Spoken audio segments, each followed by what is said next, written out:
Hii kisa mmesikia jana mwendo wa saa 8. Officers wetu walikuwa patrol area inaitwa Modiga within Garissa town.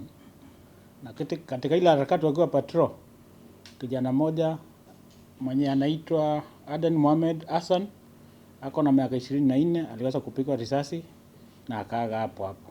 Mwili imepelekwa Garissa Referral Hospital mortuary, tunangojea kufanya postmortem.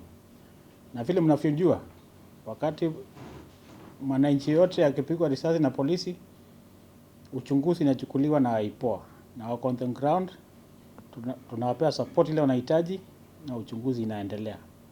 So far area Garissa kumekuwa na maandamano kwa sababu wananchi wako na taharuki kidogo, lakini officers on the ground wanajaribu kuwa contain. His only offense is that he was driving the taxi. He was stopped by DCI officers a kilometer from Modiga police roadblock, and he was shot at point blank by an officer called, is it Charles or Chalo?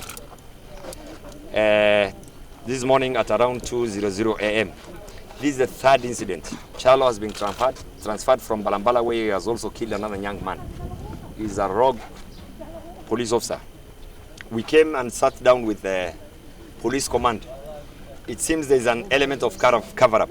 Chalo is being said is no longer in Garissa. He has been given a police vehicle and driven outside Garissa. Tuko na huzuni ya kwamba Garissa police imetan kuwa shifter, ya kuwa wenyeji, ya kuwa maraia, ya kuwa wananchi. Kwa tunajua polisi ni wa kulinda wananchi, lakini kwa sasa tumejua ya kwamba na tunashuhudia ya kwamba polisi wa Garissa wamekuwa wakuua raia. Mtoto mdogo wa 22 years mwenye anajitafutia riziki yake ameuliwa. Mimi nataka kupea ujumbe Mheshimiwa Murkomen ambaye ni rafiki yangu. We have been telling you this. Kama serikali hatutaimbia hii serikali tukisema tutam na nyinyi mnamaliza watoto wetu. Kama huo Chalo, huyo officer mwenye ameua huo mtoto haleti within 24 hours. Hapa Garissa hakutakaleta. They must produce. Hapa kwa amari huwezi pewa bila kusainiwa.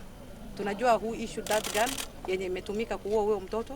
Tunajua work tickets na wakingi. Kama huyo Chalo alitolewa Garissa, tunajua kuna system. Garissa kuna bridge hapa na kuna Modiga. Which way did Chalo go? Na Chalo, kama maofficers wenu hapa wako na mental issues, mbona wapatiwe bunduki na wanalinda wananchi?